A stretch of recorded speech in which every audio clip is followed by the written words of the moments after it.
Hey doc, I've been raised with a single grandma. Lost my mom at age of 6 years, never seen my dad, but nikiuliza grandma, her answer is baba yako alikufa. Sometimes I don't get angry, bure tu. Oh, sometimes I do get angry, bure tu. Kindly help me. Thank you so much, Dorcas. That's a valid question. A valid question. Listen, every child has that void inside them that longs for their biological fathers. Every child. This is the reason why I want you to go and check the statistics of children who have killed their fathers, their stepfathers.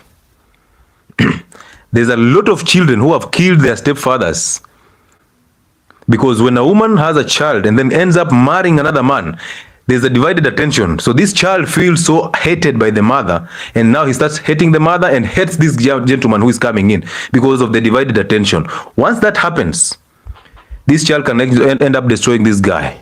Because the child has the nature of the mother, anger and emotions, and now this guy who is coming here does not even like this child, because this guy was not attracted to your child. He was attracted to you as a woman. Only that now you come with this child, so he has to take you too. Oh, the resentment that is going to happen here. Problems. So yes, every child has that void inside them to long for the fathers. I remember when I was growing up in campus or in high school thereabout, my dad, I could call my dad and we talk for about 2 minutes. If it goes so far, it's 2 minutes. Hello, Lewis, habari yako mzuri? School fees imelipwa, we are done. 2 minutes, my friend. I used to feel so bad about it. And then I called my mother. We talked for 2 hours straight. Oh, we are having these good stories, my friend. Oh, we are having good stories. We make stories, we laugh. And then I'm like, why is it that my father does not talk to me like this? Why is it that my father hates me? So I thought he hated me. So inside me, I started to resent him. Without even knowing. Until I faced him. That's when I saw the real picture. And most of you hate your mothers. You're even afraid of them. You cannot face your mothers. You cannot face your fathers because you hate them. So every child has that void inside of them of a biological father. And every child who is raised by a single mother has that void inside them. They want to know their fathers. That's why sometimes you ask it. You've been asking your grandma because you really want to know. You really want to know, and that is just a natural thing that you must reconnect with the spirit of your father. So your grandmother has been lying to you all the time, We don't even know. We cannot judge her. But the truth is, your grandmother has put the energy away from you, has actually tried to protect you from yourself, from hurting yourself by knowing that maybe my father is alive and so she played the innocent card. So we don't know where the father is. Let's assume the father is actually dead and it's true. Your grandmother is saying that. But one thing you should do for you to free yourself, Dorcas, face your grandmother and tell her that I am resenting you because I've never had a chance to know what happened to my real father. At least I know my mother died when I was 6, so that one I cannot ask. But I have never known what exactly happened to my real father. So I don't want to resent you anymore. I am tired. I want you to forgive me for resenting you. Just say that and that is enough. My friend, that burden of anger, that burden of voidness, that emptiness in you will be relieved. It will be taken away from you. It is not you. It's not your burden. It's because your grandmother remolded you into her own image. And it's not her fault. She was also remolded into another man's or another woman's image by her parents. So you've suffered the consequences of what you have no control over. And things that you don't have control over, the only thing you do is you forgive those who have raised you and you forgive those that you resent. And right now you're resenting your grandmother. And that's the reason why you get angry for no good reason. You don't like being angry. You don't love being angry. That anger inside you is boiling inside you was put there by somebody. You're introduced to anger and hatred by your grandmother for shielding you against your biological father. But she was just doing her best, in quotes. So forgive her, face her, forgive her, overcome her. God will see that zeal that you really need an identity. He will get your grandmom off your path. He will fill you with your own identity. He will fill that void and that emptiness, and you will feel complete. You will end up attracting men who can take care of you. However, if you are young and you don't forgive your mother, your grandmother, you will end up attracting men who will want you to provide.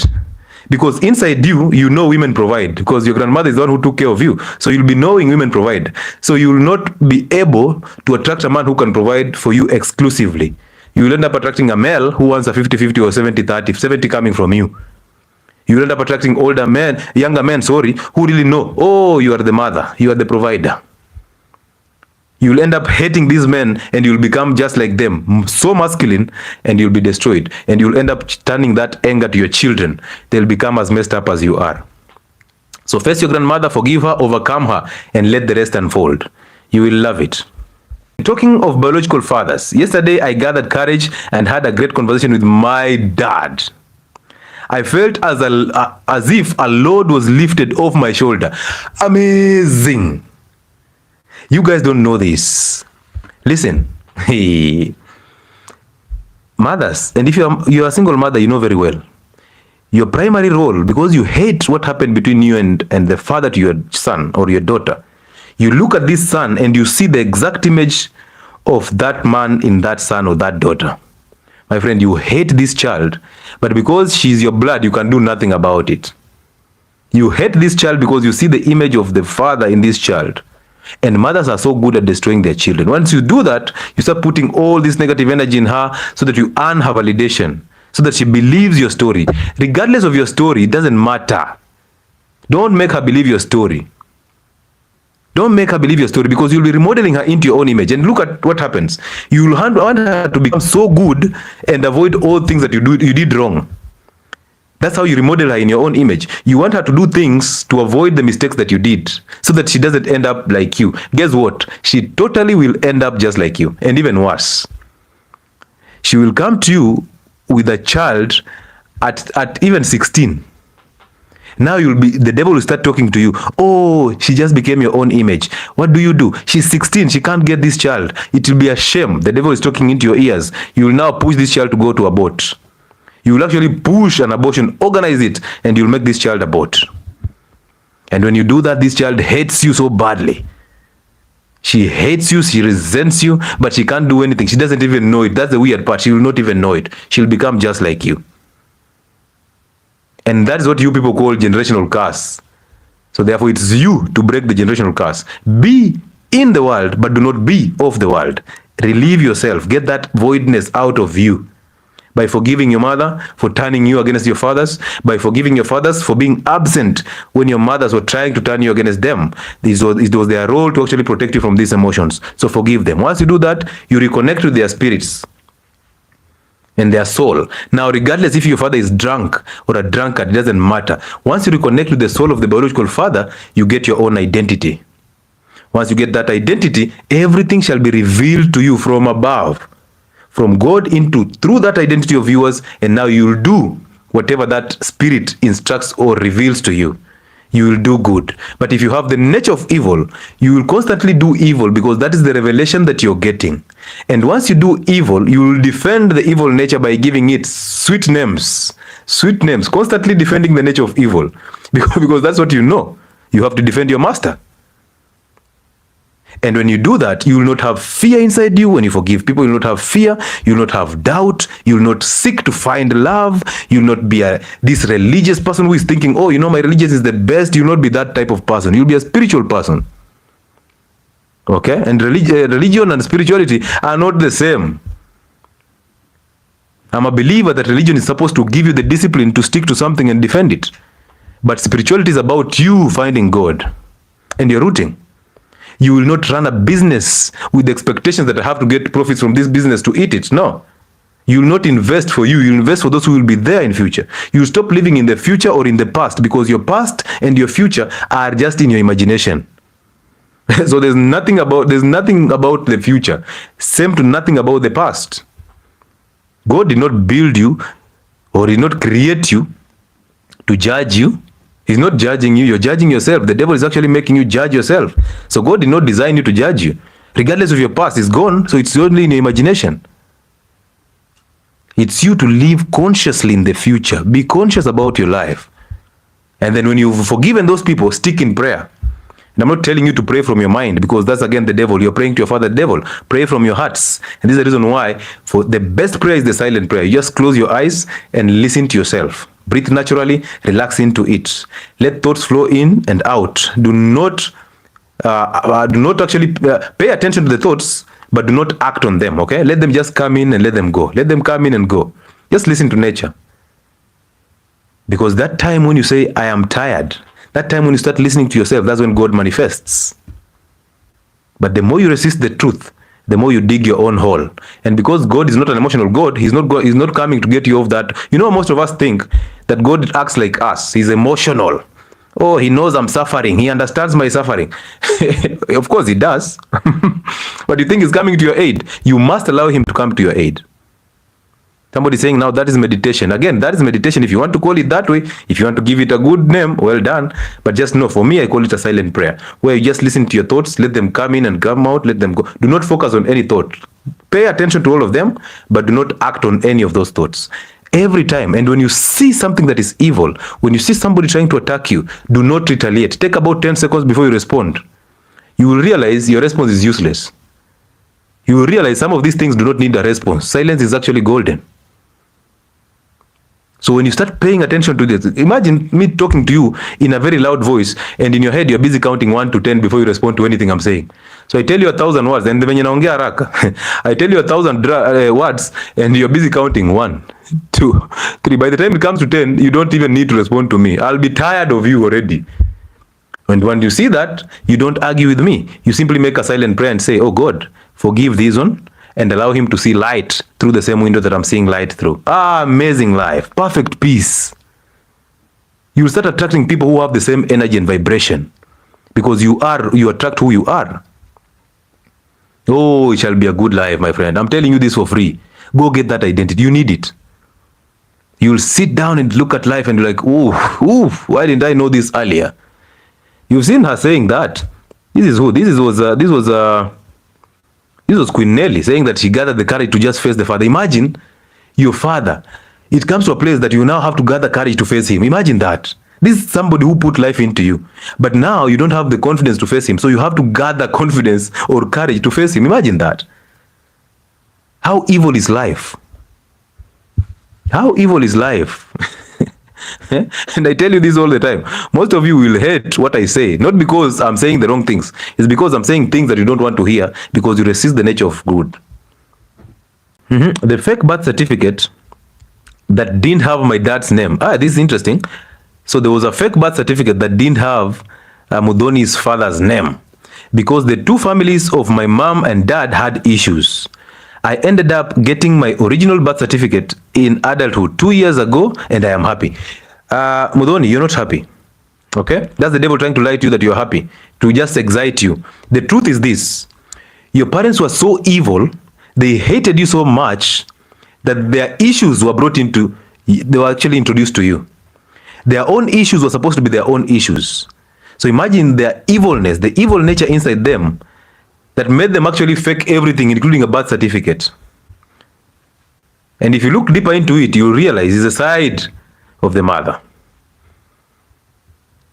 So they blocked you totally from, because how if it's the side of the father, the name of the father will be in that birth certificate.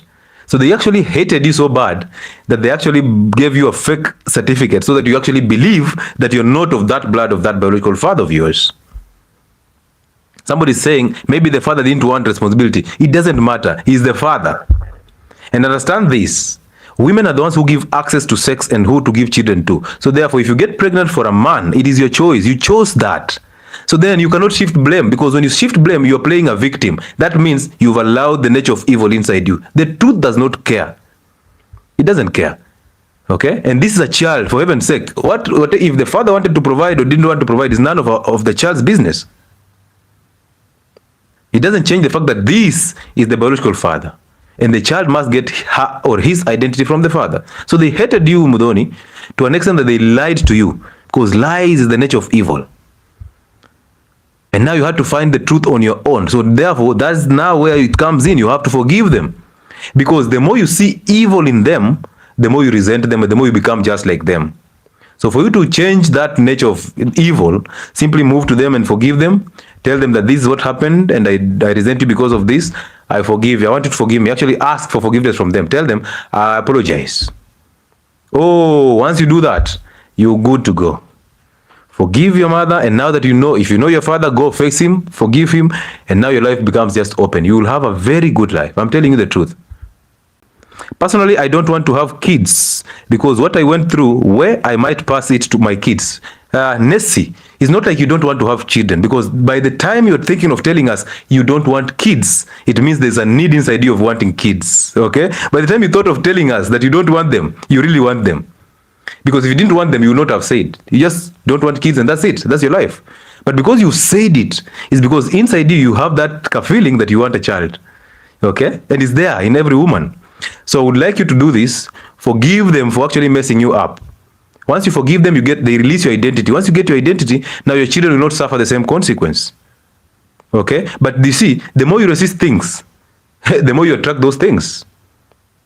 If your father took you through hell, if your mother was a single mother, and you resent them for that, you will end up becoming a single mother at an earlier age, or you end up becoming weak as your father, and you'll attract a man who is weaker than your father. So anytime you think that God is judging you, God does not judge you. God is not as emotional as you are. He's not as emotional as you are. So God cannot create you to judge you. He even understands that whatever is happening to you, whatever sin you're creating, is not you. It is the evil spirit that is inside you. So what he wants is you to get off that evil spirit and allow yourself to die of evil so that you can resurrect in light and freedom, perfect peace. This is the reason why God understood this clearly, actually. You see, God did not tell you to hate your enemies. He told you, forgive them. They don't know what they are doing. Imagine that. So you are here busy hating somebody, yet the same person is the image of God. So God says they don't know what they are doing because they have an evil spirit inside them that has built a home inside them. They have allowed it. So if they do you wrong, do not retaliate. Do not argue. Forgive them because they don't know what they are doing. Just make a silent prayer. I forgive them. I hope that one day they see light through the same window that I've seen light through. And move on. Oh, most people live in their hell and they love their hell. That's why they'll defend addiction and pornography. They'll defend all this alcoholism.